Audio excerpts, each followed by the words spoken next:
Good morning, everybody. Thank you for joining us for the next installment of the Teraco Tech Days. Today, we're going to be talking about AI, or the singularity and when to expect the extinction of mankind.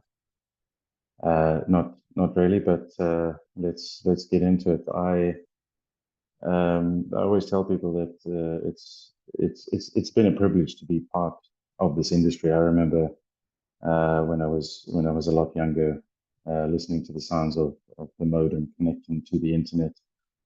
In the early days, we used to log into the BBS or the bulletin board system, and download inappropriate photographs at 2400 baud. There was actually a joke on the ZA Not Discuss group a few days ago about the younger generation not appreciating the patience that we had in the early days of the internet. But it rapidly changes, and there's always something new, because after that we all upgraded to our 56K. We all had the US robotics modem back then. We joined IRC. We had websites, and we kept on wondering to ourselves back then, what is next? And there is always something that comes up. And again, as I said, it's an absolute privilege. Everybody in this industry has been part of this evolution, and in certain cases, revolutions in what we can do with technology and what we've achieved. And there's always a number of pivotal moments. And we've seen a lot of those recently. I think the one that I keep referring back to is the whole cloud thing. And is AI the next pivotal moment? Now, we've been discussing AI for quite some time now in the industry, and from my perspective, comparing it to cloud is because I think initially when cloud became a thing, there was a lot of misunderstanding about what it was, what it could be used for, and what you could achieve with it. And a lot of people went rushing in, and a couple of fingers got burned. And so we figured we wanted to start the series about AI just to position it correctly, and to make sure that we all understand it. It has certainly changed the way that we, as Teraco, build facilities and how we think about interconnection. Now, I've been to a number of AI conferences and seen a lot of presentations about what people are doing with AI, or what people think AI is. And I just don't get the feeling when I walk away from a lot of those conferences that it makes sense to me. A lot of people talk about their AI implementations, which is basically just a chatbot, or querying data, which is basically, in my mind, sort of running a SQL in the cloud, kind of thing. And so, is that AI? Is that all we can do with it? And what else can we do? Where do we position it, and what do we do with it to make sure that that it's not just a chatbot or deep fake video, or whatever the case is. So we're fortunate to have an expert in the field, Claudio Polla. Unfortunately, within Teraco, for some reason, everybody keeps on calling him Paolo, which I'm sure is getting a bit annoying at the moment. Claudio is going to take us through a presentation about NVIDIA, who is at the forefront of a lot of things AI. So I'm going to leave it to him to do an introduction from himself. But if you do have any questions, and we do encourage questions, please put those into the Q&A section, and we will address those questions at the end of the presentation. So please join me in welcoming Claudio. And thank you for being here, and hopefully you can educate us. Thanks, Andrew. Just doing a quick audio check. We all good? All good. Perfect. So what I'll do is I'll share in the meantime, and then we can kind of get cracking. Just wanted to turn video off for bandwidth perspective. Right. So a little bit about NVIDIA. I mean, the presentation today, I want to be more sort of educational around what NVIDIA is doing around the AI space, what our experience has been, and really just to give you a solution set or a tool set to build out your next generation of AI. So let's first quickly explore kind of where we are, in the race to the top. So there's been a lot of announcements recently. Noticeably, the big one has been Elon Musk and the XAI team with the LLM Memphis, where he has deployed 100,000 H100 GPUs for training a model. So to put that into perspective, ChatGPT or GPT-3 was trained on 10,000 GPUs. So a significant amount of deployment in terms of GPU technology that is now going to start reaping quite a bit of benefit in the market. We also saw the announcement of Meta's Llama 3.1. So this is a 405 billion parameter large language model that's been trained. And kind of in a way, I almost want to try and dispel a myth around AI. There's a lot of commentary in terms of, is AI a bubble? Is AI, is it real? We can't really see it. We can't, we haven't seen examples of it. And when I say examples of it, I mean, particularly in relevance to use cases within our business. So to dispel all the myths, if you look at the hyperscalers, they are scaling out on GPUs, and ultimately what they're using AI for is for competitive edge. And at the very core, I think this is where, we need to be using AI within our businesses, is to differentiate ourselves from a competitive perspective, right? It needs to have benefit to the business. It needs to have a beneficial use case, and it needs to have a problem ultimately that it is fixing within the business. So with those key metrics in place, we can start to look at the use cases possibly outside of Gen AI, but I think Gen AI is probably the hottest topic at the moment because it has the most tangible use cases for businesses.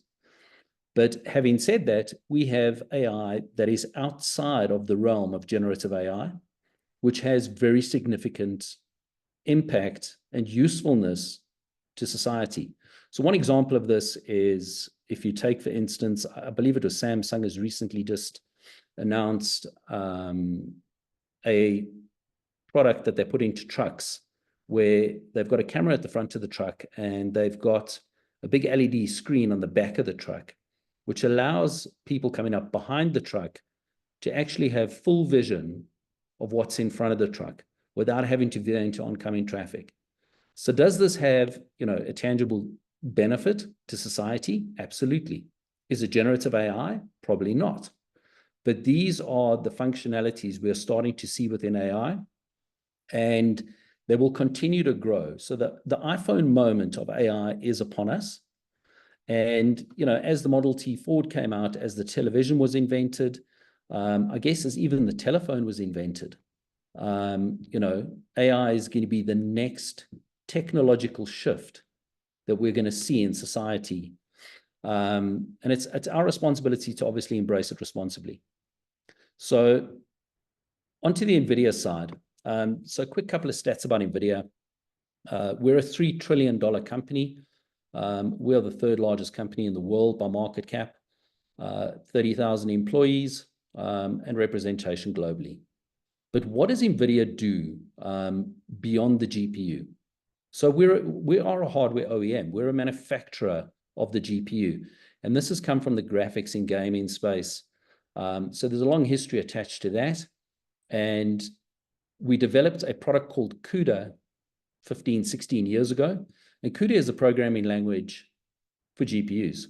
And ultimately what's happened is we've started to see a flourish of AI use cases and frameworks that have been built on top of CUDA and on top of GPUs specifically.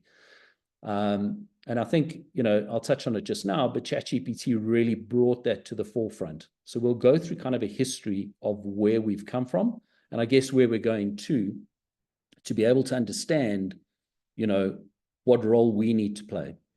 So at the hardware level, we've got GPUs, we've got CPUs, DPUs, NICs, and interconnect, right? Those are all manufactured by NVIDIA for our platforms and specifically for our AI applications.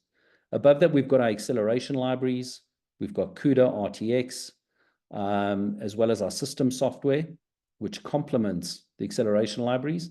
And then above that, you've got these applications and frameworks, of which there are about 350 today. And these are absolutely critical in terms of developing our next form of AI products within our businesses.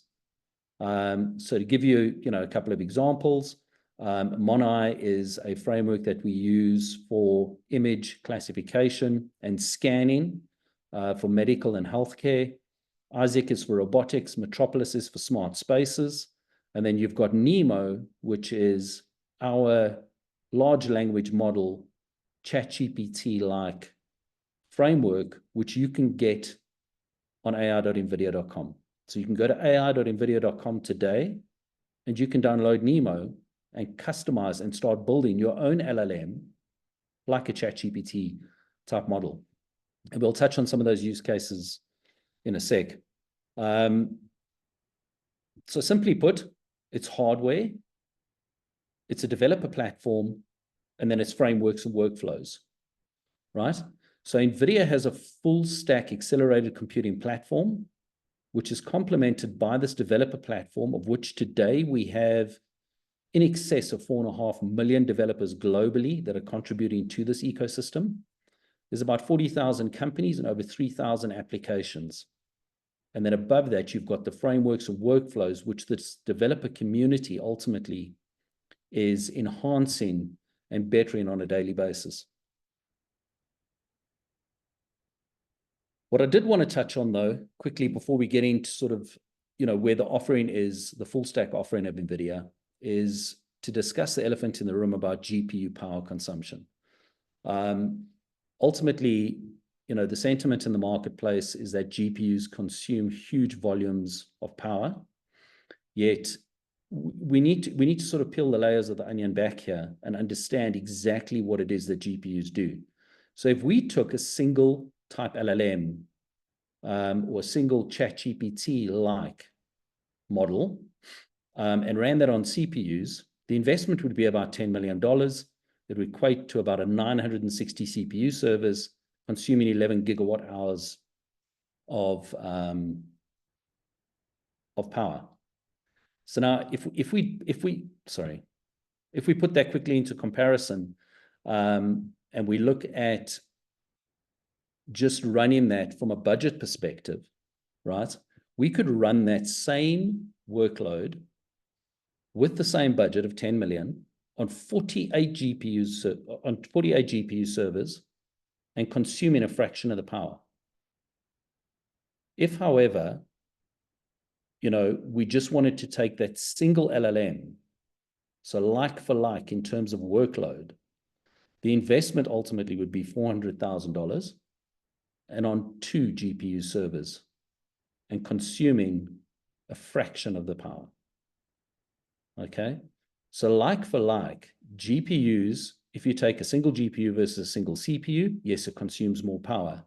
But keeping in mind that a GPU's power performance far outstrips that of a CPU, right? So to a ratio of about 100 to 1, etc. And as I mentioned, ai.nvidia.com is the API playground. So you can go there, you can download, you can access it, you can log in for free, set up your user accounts. And within this, you have the ability to explore some of the top foundation models, Mistral, there's Gemmas in there, the new Llama models in there, as well as our NVIDIA Inference Microservices, or NIMs, which I'll refer to later. So let's talk about Gen AI, and mainly because Gen AI, like I said, has the most pertinent use cases, I guess, to the market, today.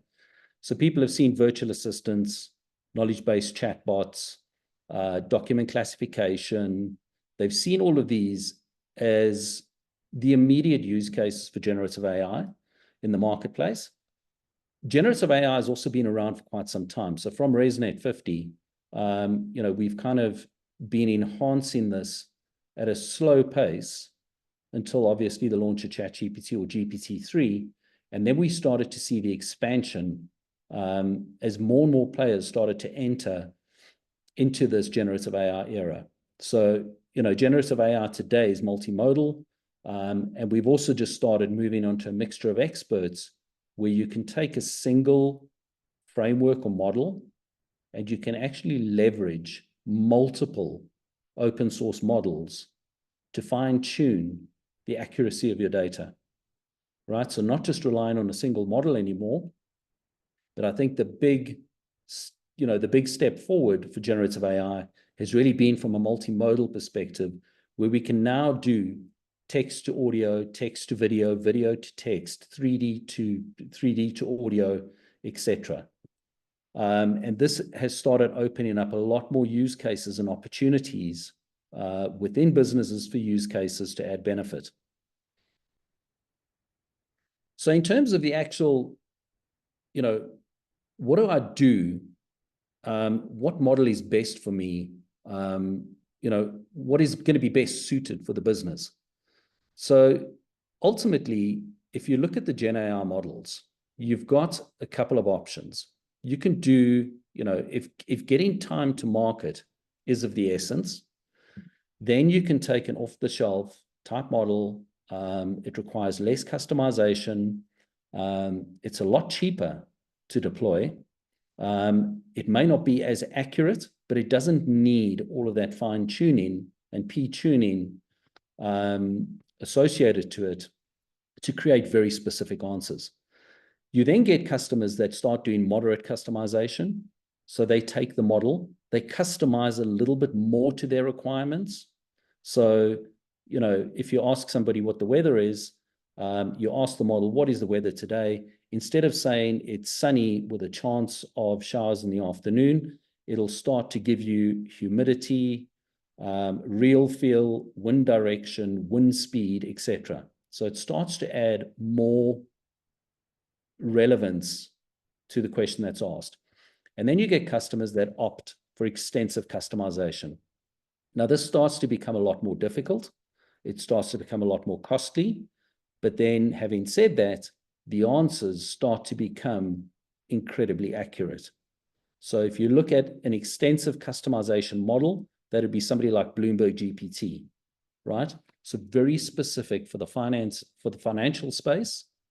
But now this model has been trained extensively to give very specific answers. So these are kind of the three, I want to say, sort of the roadmap in terms of customization versus time to adoption, which is important when understanding, what sort of generative AI use case you want to deploy.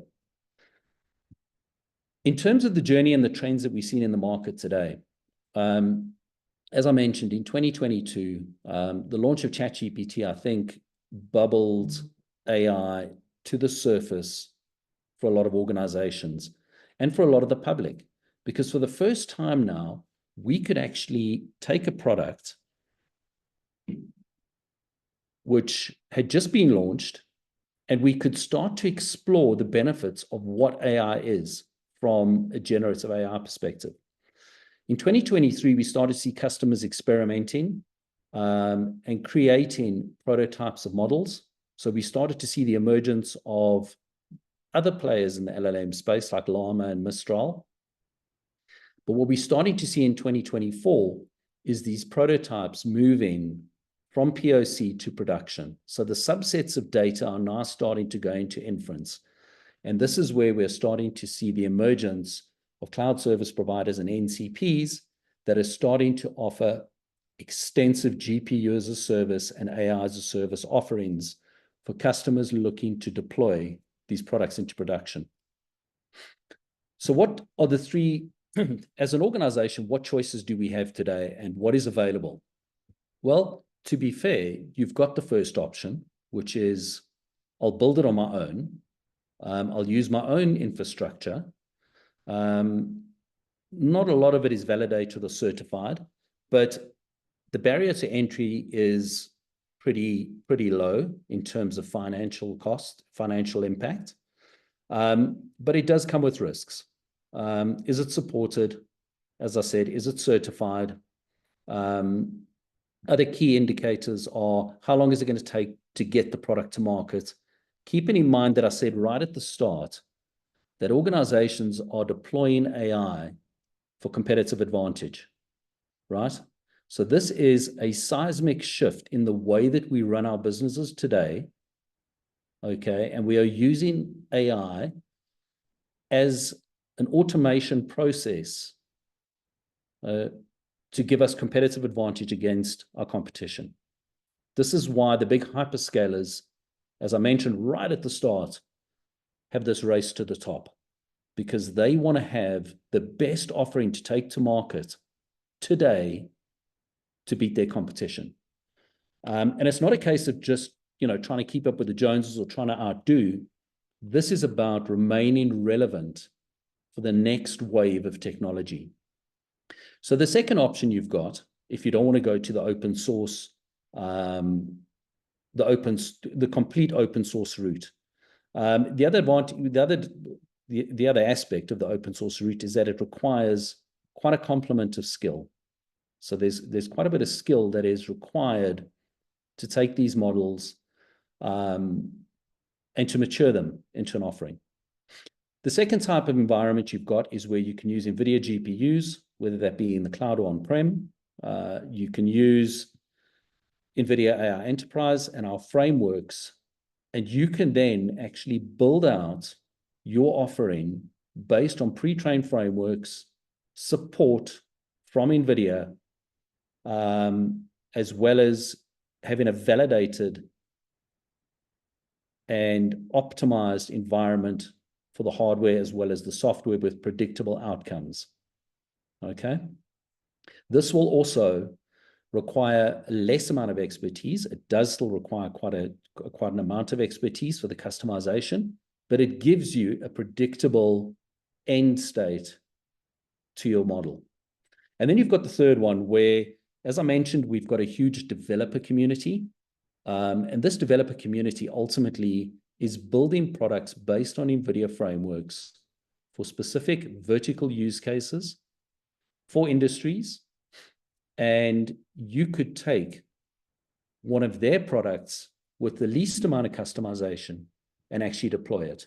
And that ultimately would be the quickest route to market with the least amount of technical skill required. But you would still get a product that is optimized for both performance as well as for delivery on the NVIDIA framework and NVIDIA hardware.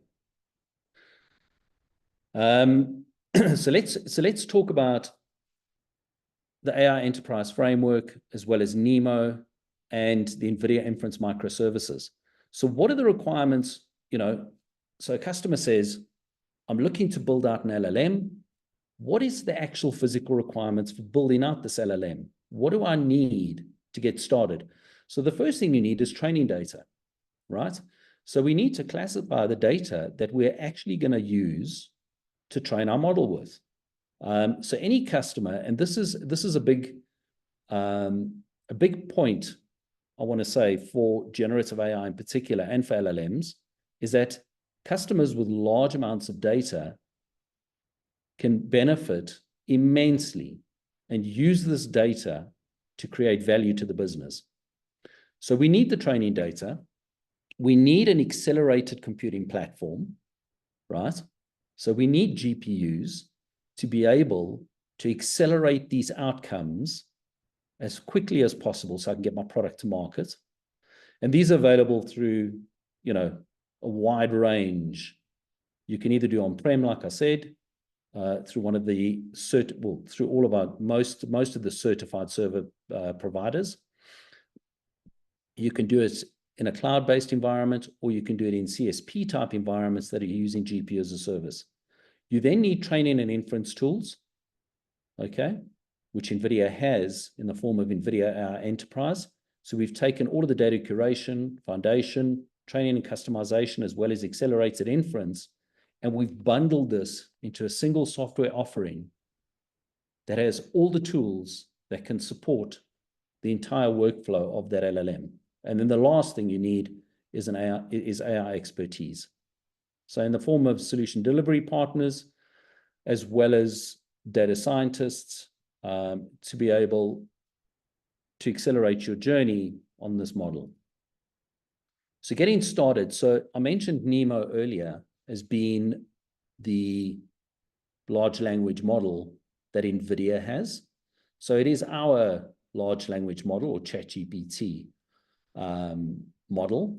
And with NeMo, it comes with all of the benefits of having data curation, guardrails, and it allows you to take a pre-trained model. Maybe I should just explain the pre-trained model quickly. So ultimately, like I said, you can either go out on the journey and your AI journey and start just getting whatever products you can off the internet to actually go out and build your AI product. NeMo ultimately is a base framework that you can take your data, put it into, and start training with predictable outcomes. But having said that, it's the same as if you had to go, say, for instance, I want to start an AI project or workflow or model, and you get something like Microsoft Excel, where on its own has very little use. But as soon as you start customizing it with your data, so it starts adding value to it. In the total open source space environment, ultimately what you're going to do is you're going to have to build something like an Excel from scratch before you can even start populating it with data. So NeMo gives you a huge step forward and takes all the hard work out of building your next model, right? And this is across the entire workflow. So from training right the way through to inference or production, if you will. NVIDIA AI Enterprise, as I mentioned, is the single software stack or platform that sits between the accelerated infrastructure of GPUs and the AI foundation models and pre-trained frameworks. But what it does give you is a huge amount of development and deployment tools. It gives you the management and orchestration layer, but it is optimized for NVIDIA GPUs, CPUs, DPUs, okay? And also has the support in the event that you need assistance. And if we look at NVIDIA today, I mean, of the 30,000 employees, a large majority of that is technical staff to help customers fine-tune their journey on AI. So it has a huge amount of benefit. The great thing with NVIDIA AI Enterprise as well is that you can develop once and you can run anywhere. So the accelerated infrastructure choices are cloud-based. You can run it in your own data center on-prem. You can run it at the edge, or you can even run them in embedded models on embedded infrastructure.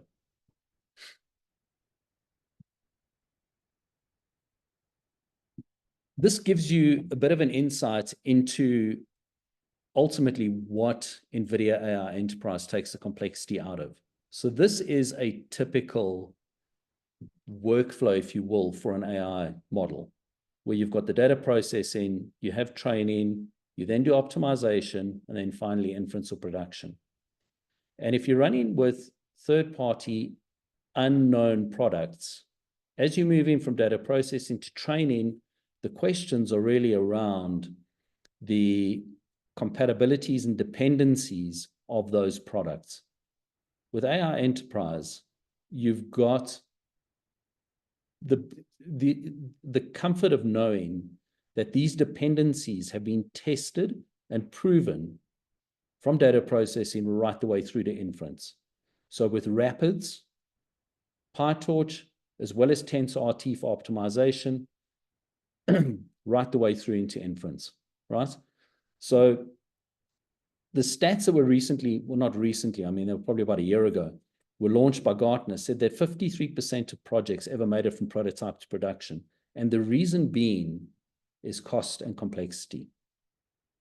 So with the NVIDIA platform, with a full stack accelerated computing hardware platform, as well as the software platform and the pre-trained frameworks and models, we give you a predictable cost, performance, and outcome-based solution for customers to deploy AI models and projects with absolute confidence. And these are absolutely critical, right? So using the API catalogs, ai.nvidia.com, as I mentioned, sign on to it, go and see what's in there. We've actually categorized a lot of the APIs by category, if you will. So we've got reasoning, we've got multiple types of categories down the side, and you can go and choose models that are applicable to those. So whether they're visual, etc. So you can experience the models, you can also prototype with APIs, and you can even deploy with NIMs, with these inference microservices. So to quickly give you an overview of what an inference microservice is for generative AI, is ultimately, it's a pre-packaged product that can accelerate your generative AI inference. So it's got your pre-built containers, it's got industry standard APIs, domain-specific code, and as well as it's the optimization of these inference engines, okay, for deployment.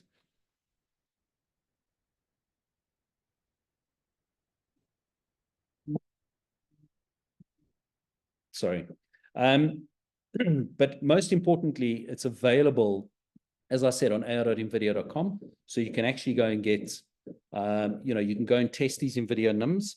And I believe Llama 3.1 is also going to be available as a NIM service as well. And here you can see some of the third-party NIMs that are available in the API catalog today. So you've got Mistrals in there. You've got some from Getty Images. You've got Shutterstock. You've got Meta. And I believe, like I said, you've also got now Llama 3.1 available as a NIM. And this is, so what I wanted to touch on quickly without trying to do the complexity of it. AI workflows can be extremely complex, just in terms of, when you actually pull the layers right back and sort of analyze it from data prep right the way through to deployment. The purpose of this slide really is to show you, if you look at the bottom line, is the components of NVIDIA NeMo that actually assist you along this entire journey. So everything has been built into NeMo. So you've got NeMo Curator for data curation, you've got the customizer, you've got NeMo Evaluator, Retriever, you've got guardrails for sanitizing appropriate responses, as well as NVIDIA NIM for acceleration of deployment. So having said that, NVIDIA NeMo is part of the ai.nvidia.com catalog, and has everything built into it in terms of the components to be able to accelerate your AI projects. So steps to getting started with generative AI, and I think this is probably the most critical part of it all, is identifying a business opportunity. So understanding within the business, what is it we need to fix? What is it we need to automate?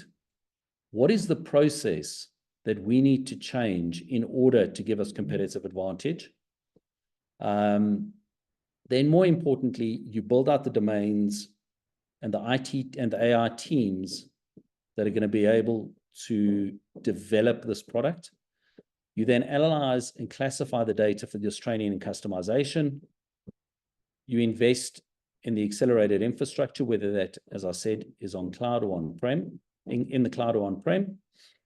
And then ultimately, as a last plan, you have a development plan for responsible AI. We've also recently, this is something that I actually pulled off one of our LinkedIn posts, but we simplified it even further to say, how do you actually get started with Gen AI in 5 minutes? So we actually created a 4-step process. So step 1 is go to the build.nvidia.com or the ai.nvidia.com website. Ultimately, step 2, select a model. Step 3, view the shallow Python calls to generate the API request. And then step 4, you start building your own custom applications powered by NVIDIA NIM. And in terms of, I think a lot of people are when I speak to a lot of customers, I think people are aware as a South African, within South Africa, are aware of AI, what the capabilities are, what the use cases are for the most part. But what is the use case specific to my vertical, to my industry, that would be of benefit to me? So this is kind of laid out a couple within the different verticals. So within finance, there's fraud detection, personalized banking.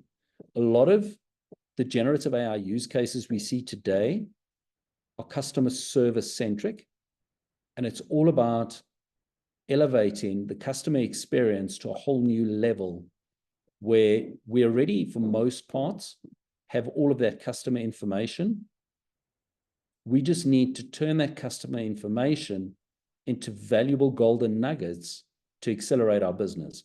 And this is why AI virtual assistants and knowledge-based co-pilots have been so successful for use cases within a multitude of verticals or industries.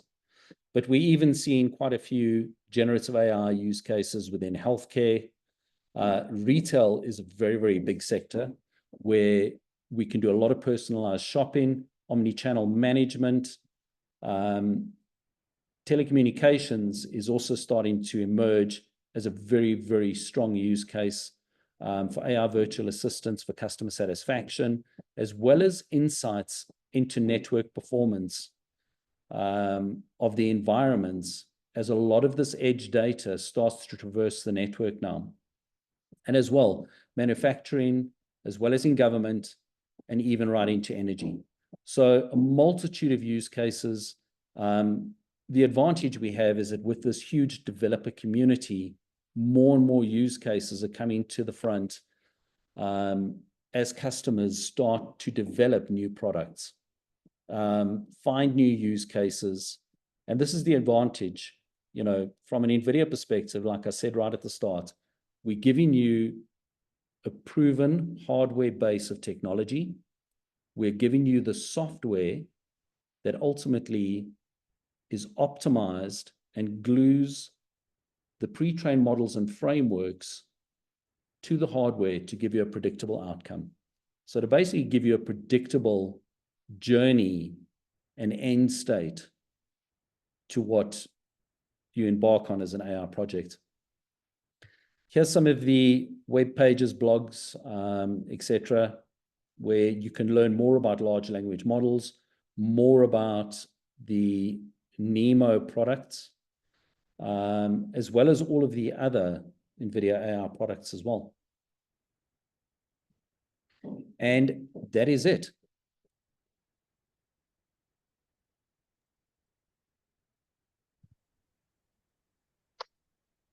Okay, Claudio, thank you very much. I want to say I always feel a little dumber after listening to one of your presentations.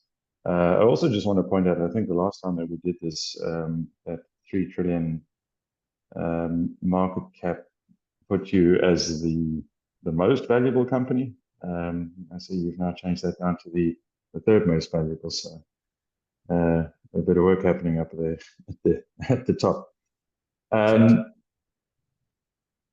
So we've got some questions, and again, I encourage you, if you do have any questions. I know this is I want to say quite a complex topic. So I've got a couple of questions for myself, but I see that we do have two questions in the Q&A. What is the most efficient way of doing training, since that seems to require the biggest investment? And I think maybe if you could just sort of, in layman's terms, what is the difference between the training and the inference? And how do you get from one to the other? And where do you do it? Because the training, as far as I understand, is a sort of a short-term thing, and requires, certainly from our perspective, a lot of power and processing power and that sort of thing, to get to that inference. So what's the most efficient way of doing that from a cost perspective, I guess?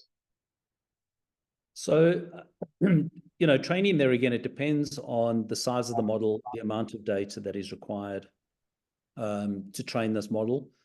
And those can vary from customer to customer. We've seen varying degrees of sizes of models and sizes of training data with different customers. But thankfully, we do have, for us, this is an exact science. It also depends on the types of GPUs that are going to be used. The quicker the GPU, the quicker the outcome. And it may be less of those GPUs, but more less powerful GPUs. Where's best to do it? This is, I think, where the conundrum kicks in. So on-prem or cloud, those are the two choices, really. But what we're starting to see in the marketplace today is the readiness of private data centers to accommodate high concentration of GPUs.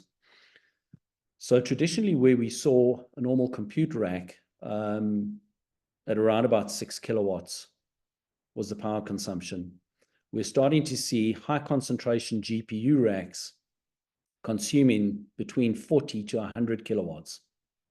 So not all data centers can actually accommodate this type of power, and more importantly, this type of cooling.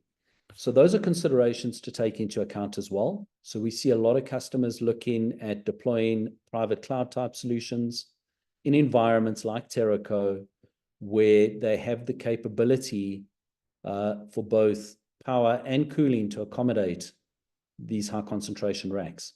So the difference between training and inference. So training, ultimately, if I could put it into terms that we understand, training is like going to university. You study for 5 years or 6 years to become a doctor. And inference is when you actually move into your articles, or where you start actually training out as a doctor. So the training portion is the most intensive, because ultimately we're training that model on every single parameter for future reference. And inference is where we actually start to ask the model now, here is a question, what is the answer? And with all the model that has been trained on, it can then give you a suitable answer in a very short space of time. Yeah, certainly. And as I said, I guess at the beginning, this is certainly changing the way that we look at building data centers. And I think at this point we're up to being able to run 45 kilowatts out of a single rack. I guess that goes on to the next question that's on the Q&A. AI as a service. Do you see any value in that? Effectively, we've heard of a couple of people offering AI as a service, so basically purchasing time to do training on somebody else's hardware. So we've seen, so at the moment we've kind of got, I want to say, two different types of offerings with a new era of cloud service providers. So you've got the hyperscalers who traditionally have had, these marketplace type environments, select a GPU, select a framework, select some software, and run your model. What we've started to see is now there are some cloud service providers that are starting to build out, I want to say AI or GPU specific offerings. The first one is GPU as a service. So this is a bare metal offering.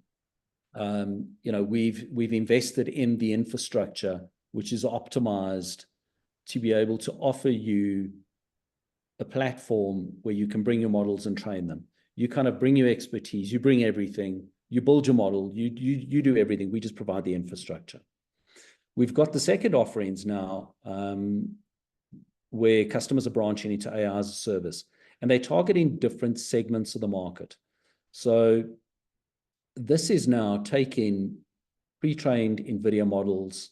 So if you look at something like AWS Rufus, for instance, these are, they've taken Nemo and they've customized Nemo according to the offering that they want to give to their customers.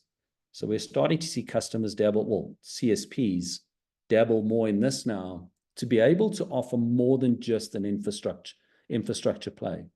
So we actually take this model, we customize it a little bit for the demographic of the customers that are traditionally hosting with us, and they can now just bring their data, okay, and they have a framework that they can now use to accelerate this AI outcome that much quicker.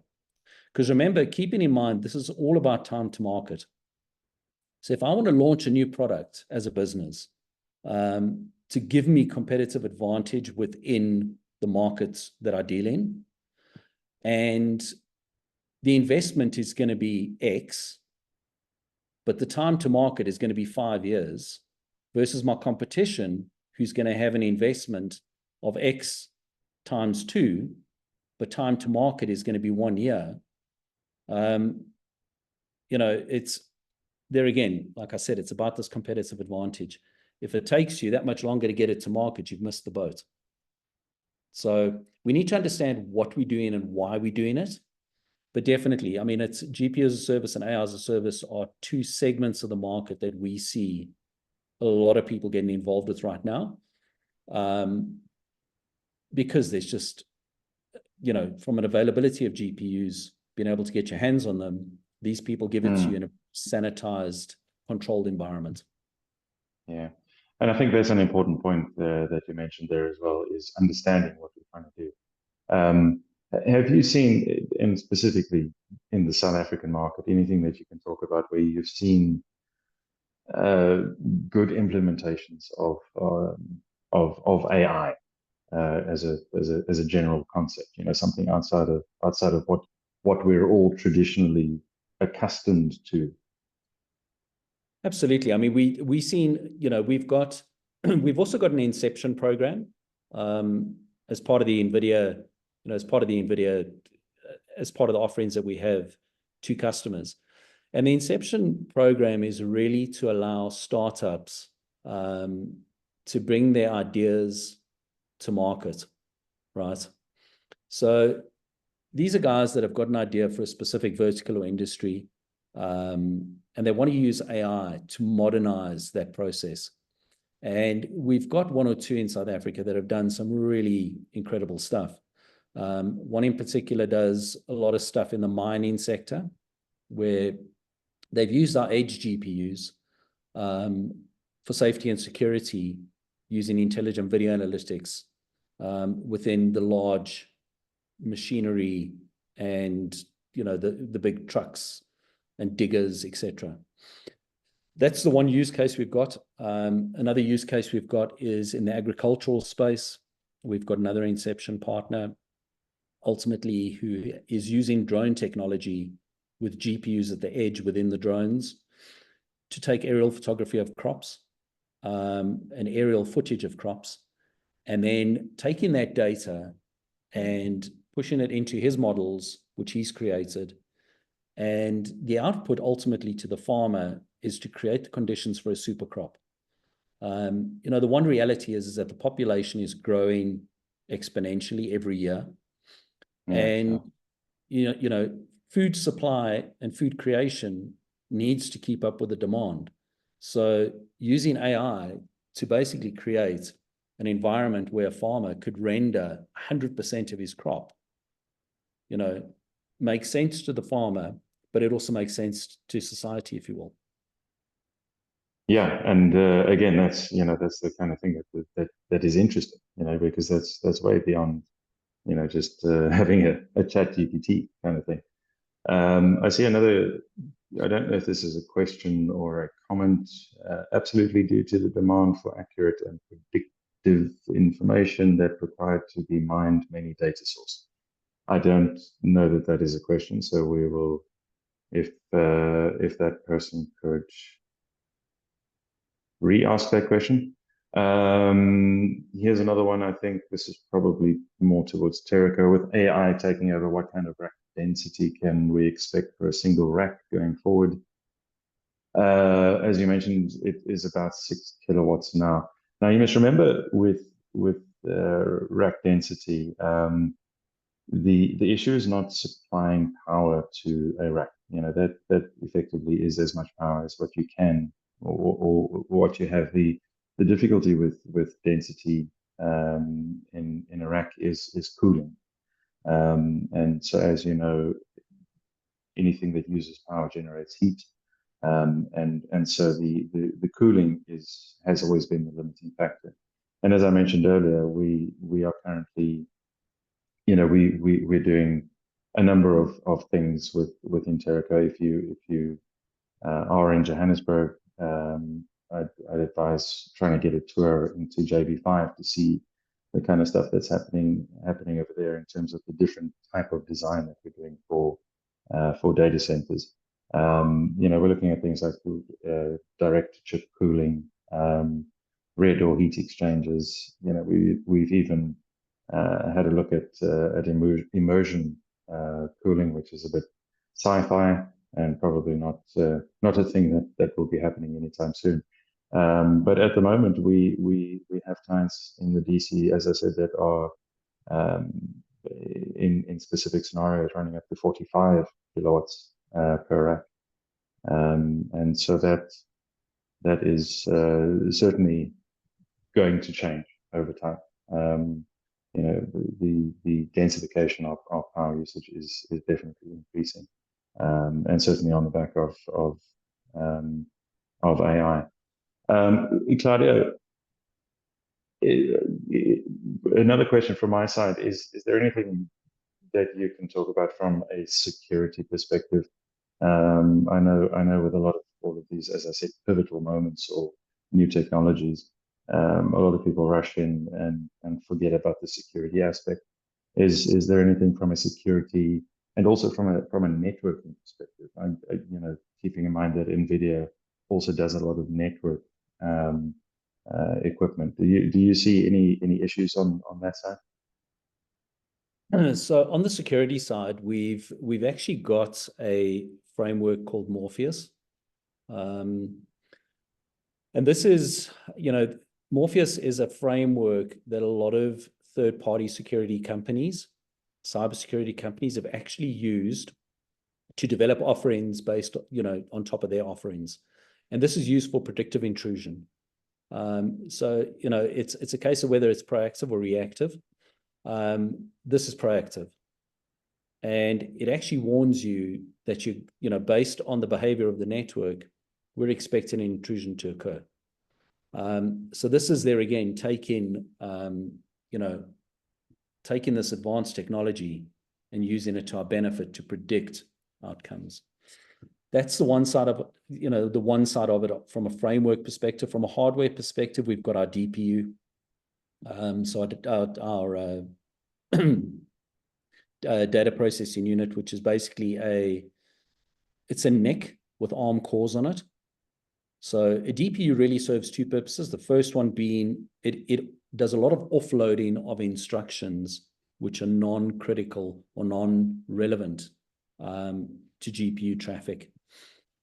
The second part of it is that you can use it for microsegmentation as well as run microservices on the NIC in the host. So you get a position now where you've got customers running firewalls on containers, and that NIC is actually sitting within the host of the server. So it gives you ultimate protection. There again, another extensive layer for protection. From a networking perspective, I mean, we constantly evolving networking offerings.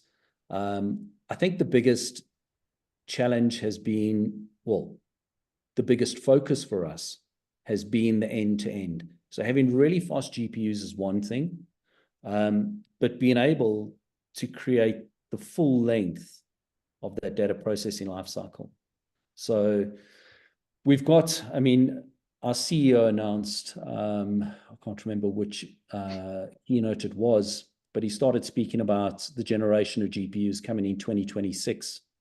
And as part and parcel to that, we've got a 1.6 terabit technology, which will be available to support that infrastructure. So as the GPUs are getting faster, so we need to create this interconnect network to become even quicker, to keep up with the data flows, and the extensive volumes of data, to be fair, that are coming away. Yeah, and I think this is also interesting. I mean, you've seen a couple of other manufacturers talking about AI running on your mobile now. Tell us about the edge GPUs that you've got, because if you look at the model, and I think there's a question here as well about HPC and liquid cooling currently being deployed in Europe, US, Middle East. How long before we have a demand in Africa for 50 to 100 kilowatt racks? And I'm going to answer that and say that that demand is here now. But if I look at the model, the really high performance stuff, or the high power usage, that sort of thing is sort of in a sort of a centralized place. But there, once you have all of these inference models and that sort of thing, that becomes more of an edge type of thing. Is that thinking correct? Absolutely. Edge data is starting to become more prolific as we start to see a lot more apps becoming available with AI capabilities. There, for instance, you said it, on our mobile devices. How many people have downloaded ChatGPT as an app to their phone, Perplexity as an app to their phone? All right. When they start, sort of wandering out into the wilderness and, requesting questions from these apps need to traverse an edge network ultimately. That is where we're starting to see the start of it. But the next wave is coming in the form of anything that's going to be automated at the edge, robo-taxis, self-driving cars, any type of machinery, right, that has any form of intelligence in it to be controlled remotely will be considered edge data now. And this is going to start adding a lot of complexity to the RAN networks of the telcos. So they're going to need to have the capabilities to be able to transport that data back to the data centers, to be able to process it and send out the response. So we are going to see quite a shift in, I think, not just in a particular sector, but it's going to be across the entire realm. It's going to be a bit of a chain reaction, if you will. People going out and creating all of this edge demand, but there's, the edge is going to need the data center, and the data center is going to need the edge. Yeah, and I think we've seen that previously as well. I remember when the video streaming became a thing, especially in South Africa, there was a lot of negativity about it because people said, well, we just don't have the networks to be able to support this. And I think, naturally that grows organically. It's seldom these days that you'll find in traditional suburban homes that people are not able to stream video. And again, that's why I keep saying, what is the next thing? And I think there's going to be a constant evolution, given what is happening. All right, I do not see any other questions at the moment, but I think I did want to ask you, just as a general, what is the next thing? What do you see changing right now, given that it kind of feels like, as much as this has been happening for a long time, where are we going from here? It still feels new. to a lot of us. So what's next? So there's, I think, I was chatting to somebody a bit earlier on in the week, and I was saying, I think it was 20 years ago, it was in 2000. I was involved in a project called .com. And at the time it was really, groundbreaking, because we took a civilian, and we put him in a house in Bryanston, and we locked him up for 30 days. And he had to survive for a month purely off the internet, right? So keeping in mind, this is 24 years ago. And he managed to survive, right? And every day he was kind of given a task. He had to buy an item of furniture. He had to buy all his food. He had to literally exist for a month purely off e-commerce. And this was where we started to see the start of it, right? And if you look at it today, I mean, the amount of people that actually do transactions, and actually any form of e-commerce across the internet, I mean, it's just massive. There's very few people that haven't used any form of delivery, whether through Amazon, Takealot, whatever it might be, even food, So we've diversified completely. I think the next big step is going to be, as we start moving into virtual reality. So eventually we're going to get to the point where we actually test drive in a vehicle, for instance, without actually physically sitting in the vehicle. So the whole experience is going to be so improved, if you will, through technology, that we're going to be able to buy a lot of products which we didn't think was possible, without leaving the comfort of our couch. Yeah. And, that's going to kind of expand out into our everyday living and in all sectors. We're going to see phones, that are the next generation of phones are going to become so completely immersive in AI technology. We're going to start to see this huge chain reaction of automation. So for the benefit of us, right? Sure. That is, moving into the next steps, it's the demand for quicker GPUs is actually driven by the human thirst for quicker outcomes.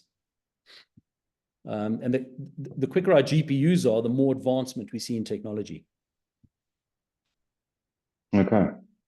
All right. And then I think, just to close off, I don't know if there are any more questions, nothing at the moment, but I think you've mentioned it a couple of times, but just to reiterate, what is your advice to, we have a lot of enterprises that are very interested in AI. There's a lot of people that feel like they need to do something, and a lot of businesses that are telling their workforce to do something AI, because it is, it is a thing now. What is your recommendation on how to do it, how to start the process, and how to get it right, basically? So it's, as I said in the one slide, it's what is critical is obviously identifying an opportunity within the business, identifying a use case, and making sure that that use case, is going to be of benefit to the organization. What is the problem we're trying to fix? Once we've established that, we can build a strategy around how we're going to build it out. So we're going to use our data, but how are we going to get all that data? As I mentioned in the slides, I mean, NVIDIA's, I think the days of just being a GPU provider, I want to say, are almost gone. We need much more than that. We need the frameworks, we need the software, we need the skills and expertise, we need the support. And this is something that, NVIDIA has been developing over the years. So AI is not new for us. It's not as if we woke up in 2022 and said, we're going to build a GPU and just build out some AI. CUDA was built 15, 16 years ago. NVIDIA has been anticipating this wave of automation coming for quite some time. 350 frameworks, but most importantly, the NVIDIA developer platform gives you a predictable, optimized outcome. You can deploy with confidence. You know you've got the supportive people who can help you through that process to get your outcome to market as fast as you possibly can, but in the most accurate fashion, right? Because that is what is going to benefit the business. And I think, to be fair, I think those are kind of the considerations that we need to keep in mind when embarking on a project that we've identified. Okay. Great stuff. If there are no more questions, Claudio, once again, thank you very much for your time. Always very interesting. And I look forward to the future, I guess. It's as I said previously, it's absolutely a privilege to be part of this. And thank you very much. And thanks everybody for joining. I had a good turnout today. Have a great day.